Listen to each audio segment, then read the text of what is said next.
झूठ की नींव पर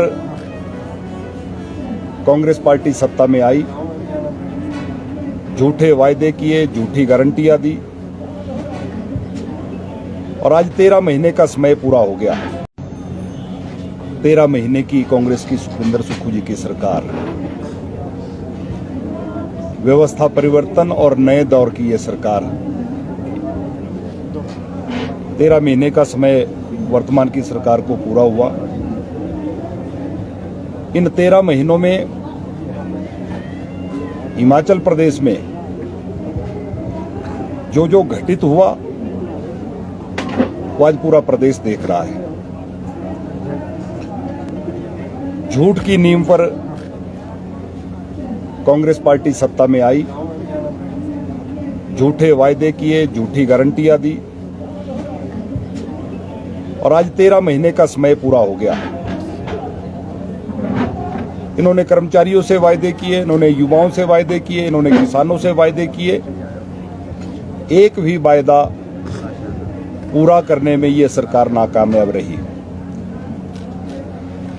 चुनाव के दिनों में इन्होंने कहा पुलिस के जवानों को कि इनको 24 घंटे सेवाएं देने वाले पुलिस के जवान, उनको अतिरिक्त 1 माह का जो वेतन दिया जाता था उसको देने की बात कही, डाइट मनी देने की बात कही। आज 25 जनवरी को प्रदेश के कर्मचारी, प्रदेश के पेंशनर्स सभी इंतजार कर रहे थे कि 25 जनवरी को मुख्यमंत्री जी घोषणा करेंगे, लेकिन 25 जनवरी भी चला गया, 26 जनवरी भी चला गया। प्रदेश के कर्मचारियों और प्रदेश के पेंशनरों के हाथ कुछ नहीं लगा। उसी प्रकार ये हिमाचल प्रदेश की पहली ऐसी सरकार है जो 1 वर्ष का कार्यकाल पूरा करने के अंदर ही कर्मचारी सड़कों पे उतर आए। आप देख रहे हैं, चाहे वो शास्त्रीय अध्यापक हो, चाहे वो बिजली बोर्ड के कर्मचारी हो, चाहे वो HRTC के कर्मचारी हो, हर तरफ आंदोलन हो रहे हैं। SMC अध्यापक हो,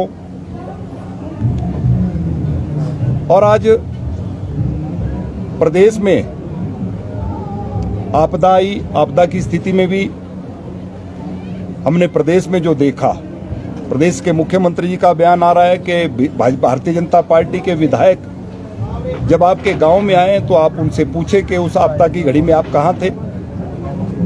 भारतीय जनता पार्टी के सभी नेता, चाहे विधायक, चुनाव लड़े हुए हमारे नेता और पार्टी के कार्यकर्ता, सभी इस आपदा की घड़ी में जनता के बीच में थे।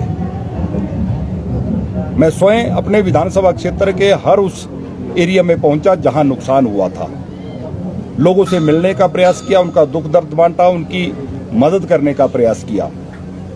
लेकिन सरकार ने, अभी उसके रिजल्ट्स हमारे सामने आ रहे हैं, सरकार ने जो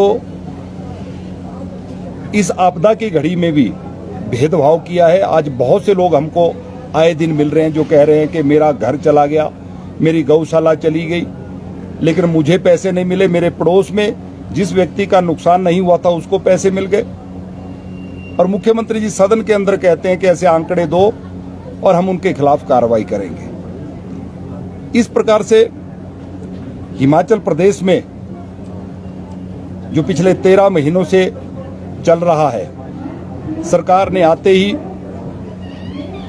पूर्व की भारतीय जनता पार्टी की जयराम जी की सरकार ने जो संस्थान लोगों की सेवाएं के लिए खोले थे, उन संस्थानों को बंद कर दिया और कहा कि बिना बजट के प्रावधान के 1 वर्ष के जो संस्थान, 1 वित्तीय वर्ष के जो संस्थान सरकार ने खोले थे, जो कार्यालय खोले थे, उन सबको बंद किया। लेकिन अब मैं देख रहा हूं कि आए दिन मुख्यमंत्री जी के दौरे हो रहे हैं, वहां पर जाकर घोषणा कर रहे हैं कि मैं यहां पर प्राइमरी हेल्थ सेंटर देने की बात कर रहा हूं, मैं यहां पर सब डिवीजन देने की बात कर रहा हूं, मैं यहां पर डिवीजन देने की बात कर रहा हूं। कौन से बजट में प्रावधान करके आप ये घोषणा कर रहे हैं? और कहा गया कि भारतीय जनता पार्टी ने जो संस्थान खोले वो बिना बजट के प्रावधान के खोल दिए थे। अभी बजट तो प्रस्तुत किया जाना है, लेकिन इससे पहले ही मुख्यमंत्री जी उन संस्थानों की घोषणा कर रहे हैं। हिमाचल प्रदेश में इसी प्रकार से संस्थान खुलते आए थे, लेकिन एक नई रिवायत कांग्रेस ने हिमाचल प्रदेश में शुरू की है